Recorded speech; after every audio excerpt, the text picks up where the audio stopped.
جس عثمان سے فرشتے بھی حیا کرتے ہیں، محمد کریم بھی حیا کرتا ہے، ابو بکر بھی حیا کرتے ہیں، حضرت علی بھی حیا کرتے ہیں، حضرت عمر بھی حیا کرتے ہیں، وہ عثمان زنا کس طرح کر سکتا ہے؟ دوسری وجہ زنا کی ہوتی ہے میرا دامن پاک بھی ہے، میرا دامن شفاف بھی ہے۔ الحمدللہ وحدہ والصلاة والسلام علی من لا نبی بعد، اما بعد۔ آج کا یہ عظیم الشان مطالباتی جلوس اپنی منزل مقصود تک پہنچ چکا ہے۔ میرے بعد قائد کراچی آپ سے مخاطب ہوں گے۔ سیدنا عثمان غنی رضی اللہ تعالیٰ عنہ سابقون الاولون من المہاجرین والانصار میں سے ہے۔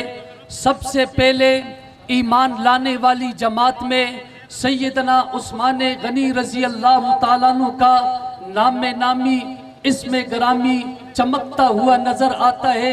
یوں تو علماء نے سب سے قبل ایمان لانے کی بحث کے اندر ابو بکر صدیق رضی اللہ تعالیٰ عنہ کا نام بھی ذکر کیا ہے، حضرت خدیجہ کا نام بھی ذکر کیا ہے، حضرت علی کا نام بھی ذکر کیا ہے، اور حضرت زید کا نام بھی ذکر کیا ہے۔ شاہ ولی اللہ محدث دہلوی رحمت اللہ علیہ نے تطبیق بڑی خوبصورت انداز سے فرمائی ہے کہ مردوں کے اندر سب سے قبل اسلام لانے میں ابو بکر کا نام ہے، عورتوں کے اندر سب سے قبل اسلام لانے میں حضرت خدیجہ کا نام ہے، بچوں کے اندر سب سے قبل اسلام لانے میں حضرت علی کا نام ہے، غلاموں کے اندر سب سے قبل اسلام لانے میں حضرت زید کا نام ہے، لیکن سب سے قبل اسلام لانے والا آزاد مردوں میں ابو بکر صدیق ہے۔ جب ابو بکر صدیق ایمان لے کے آتے ہیں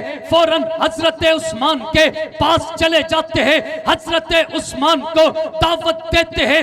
قبل یہ ہے کہ عثمان کلمہ پڑھتا، پاک پیغمبر بھی اس مجلس کے اندر تشریف لاتے ہیں۔ اسی وجہ سے سب سے پہلے ایمان کے اندر ابو بکر کا نام ہے، دوسرے نمبر کے اندر ایمان کے اندر عثمان کا نام ہے۔ عثمان غنی نے دوسرے نمبر پہ ایمان لے کر آئے، اور آپ کا ایمان خود جب باغیوں نے آپ کے قتل کا منصوبہ بنایا، حضرت عثمان نے کہا مجھے قتل کرتے ہو، حالانکہ اسلام کے اندر قتل تین وجہ سے ہوتا ہے۔ جب کوئی آدمی مرتد ہوتا ہے تب قتل کیا جاتا ہے۔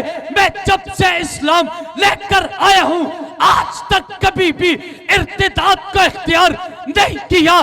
اسلام کے اندر قتل تب ہوتا ہے جب کوئی زنا کرتا ہے۔ آج تک میں نے زنا نہیں کیا، زمانے جاہلیت میں زنا نہیں کیا۔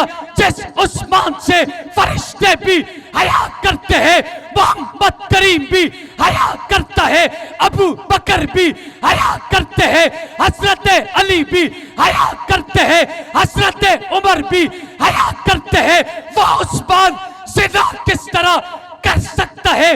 دوسری وجہ زنا کی ہوتی ہے میرا دامن پاک بھی ہے، میرا دامن شفاف بھی ہے۔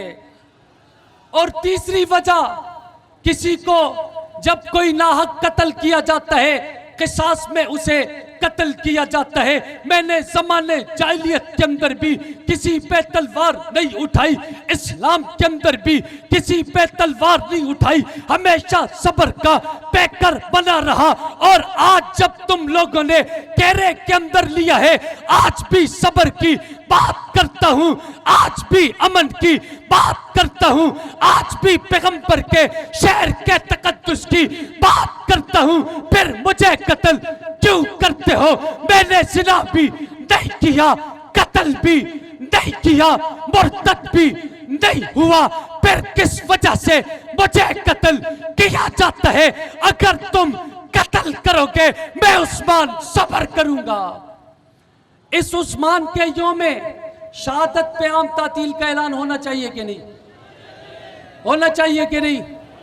یہی مطالبہ ہمارے قائدین دہرا رہے ہیں آج کے دن۔